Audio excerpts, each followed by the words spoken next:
Kamusta sa pinsan ko, ako'y nanahimik. Matagal na panahon din ako nag-intay. Naalala mo pa ba yung gabi na may gimmick? Naku, muntikan akong makapatay.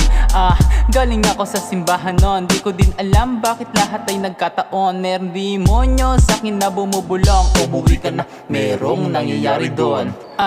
Umuwi ako, hapon chill lang. Nangyari lahat nun, alas 10 nang.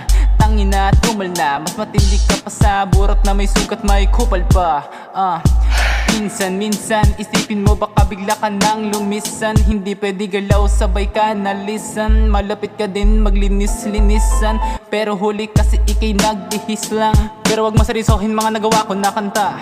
Tandaan mo kapag napikan ka, mas mahuli na kita.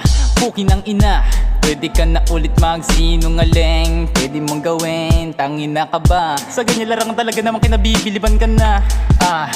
Talaga naman napakagaling mo magsinungaling. Di ko rin alam utak mo saan ba yan galing. Pero bakit ba kasi ganon? Pero napaisip sa tabi na naginip kagabi. Tinabla mo ako dahil lang sa salapi. Mag-isa ngayon na ikaw ay humihikbi. Atensyon ngayon sa akin ay humihingi. Sumang-ayon sa akin panahon na hiniling. Hindi ko akalain na ako ay ditinggin. Hoy kupal, lumabas ka dyan. Ay naku matumal, bakit ba ganyan?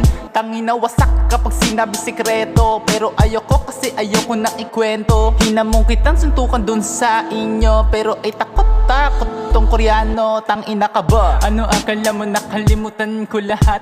Hindi pa to tapos, lapnos ka sa'kin sa lahat. Iyong pinagkalat, banat nakatatak sa utak ko. Ngayon takot ka sa kwarto mo, ikaw ay bilanggo. Buking ina mo, bilang ko, hindi ka nakalabas ng ilang linggo. May nagawa ka sa kinakasalanan, nagpapanggap ka pa na may kabanalan.